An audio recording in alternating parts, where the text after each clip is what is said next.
Angie's Top 5, yeah!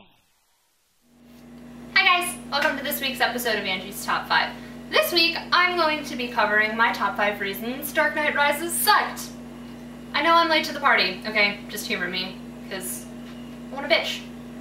And I'm allowed to. Because it's the internet. Number 5. The Batwing. Or whatever stupid name they came up with. What was that thing? It was like a hovercraft? And it had just like magical disappearing powers. That thing was just hiding on top of a building under a tarp for like 8 months. How the hell did nobody notice that? Is everyone in Gotham City just a retard? Are they just all like blind idiots? And freaking, you've got freaking Bane set up to be this like, I'm one step ahead of the game. How did he not find it? Like nobody noticed, hey, there's a tarp on top of that building. That's a little weird. There's no construction in this area. What's going on there? It just sat there. Why is Batman saving these people? Number 4. Batman's voice! Really? After the first movie, people were complaining that they couldn't understand what he was saying, so they stopped using the modulator and had Christian Bale just talk and like do the voice himself. And then when the third movie was coming out, they had all the complaints that like you couldn't understand what Bane was saying, so they redid his vocals, which you still couldn't understand what he was saying. But that's a whole other story. Also, you're going for like gritty, realistic Batman, right? Like, who talks like that? There were interviews and stories and articles about how Christian Bale lost his voice after doing the second movie and talking like that through the whole shoot. You have physical evidence that that is the dumbest thing that you could do to your voice. Why would Batman still be doing it? Wouldn't he have like learned after a year of being Batman that it's damaging to his voice? Plus, like, what, he got beat up like twice, right? In the first 2 movies, and then the third movie he's just like got glass knees or some stupid, idiotic nonsense. But his voice is totally fine. Like, he's been talking like this for oh my god, I can't even do it. It hurts. It legitimately is painful. Why? Or are you just developing a Batman that's a complete idiot? Number 3.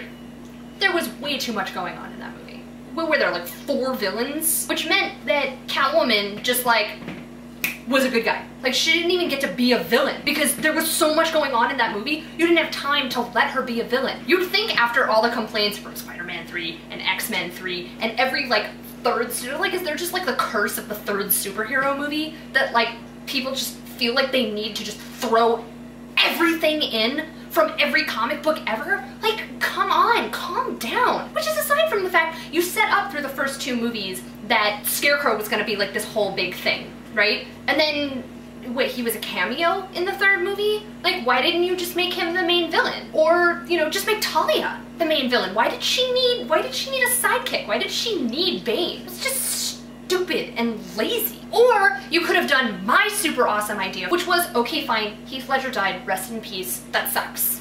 You can't do the Joker. Whatever, that's fine, I get it. But it would have been so freaking awesome. Think about it. Picture this. Picture this. You go through the whole movie, and all of these crimes that are happening that are similar to what the Joker was doing, right? And you're like, oh man, it's the Joker, and everybody's saying, oh, it's the Joker. But Batman, being the master detective that he wasn't in this franchise, but he is in real life, is sitting there going, this seems like the Joker, but I think it's a copycat because he's doing things that are worse than what the Joker would do, or a little different. He notices these subtle differences. Reveal at the end of the movie, it's freaking Harley Quinn who's pissed off that the Joker's trapped and she's committing all of these crimes in his name, in his honor. How blown would your minds have been? That would have been the coolest freaking thing ever. But no, Harley Quinn is too jokey and fake and artificial. But some massive guy who like needs poison to stay alive is okay, and Scarecrow with his like mind thing and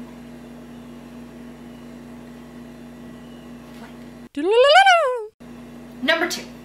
Lack of understanding of the source material. I don't think anybody involved in those movies actually read a comic book. I think they just like heard stuff and decided to run with it. Obviously I love Catwoman, so I'm gonna rant about that a little bit, but the fact of the matter is Batman is a master detective. He did no detecting in those movies. It was like a total accident. He just showed up accidentally. Bane, I don't even want to. Talia, like, she's not Talia, okay? And even like the way that she acted, and everybody, oh my god, everybody like totally overacted in that movie. It made no freaking sense. It was ridiculous. And then there's Catwoman, who, like, it seems like somebody in the script writing department just kind of heard one day that like Catwoman and Batman have this romantic relationship and just ran with that. She wasn't even like a good cat burglar. Would she steal one thing?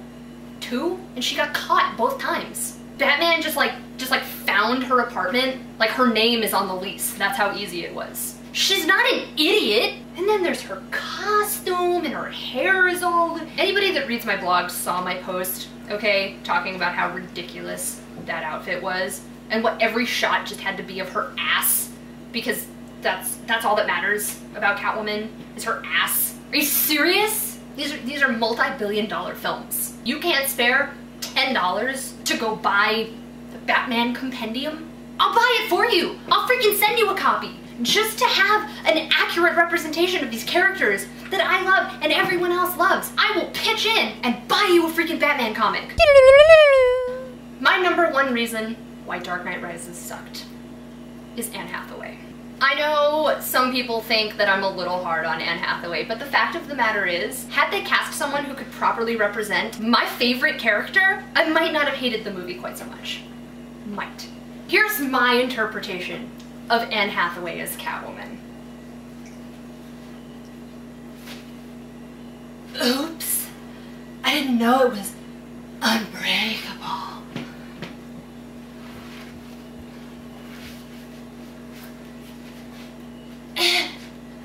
Oops. I'm gonna do a backflip out this window because I'm an acrobat. Really? She's not a freaking stripper. Catwoman is so in control of her sexuality, she doesn't need to do those things. Anne Hathaway looks like a girl who doesn't really understand what sex or maturity or sensuality are, so she just does what she thinks they are, and they're not. And the thing is, she did pretty okay as Selena Kyle. That first introduction in the movie when she was like masquerading as a maid or whatever, that was pretty good. But I swear to God, go back and watch the movie. Go back and watch the movie. I am not exaggerating on this. It literally went like this. He caught her and she's like, oh my God, I'm so sorry, I'm so sorry, I'm so sorry. And he's like, that safe's supposed to be unbreakable. And she's like, oops. I didn't know it was unbreakable. Who thought that was a good idea? Thanks for watching my video, guys. I know it's late to the party, but thanks for indulging me. Leave comments below if you have any suggestions of other topics or things that I could do. Watch the first episode. Clicky clicky. Watch my Black Widow short. Maybe, you know, keep loving me and I'll do a Catwoman one. That's good.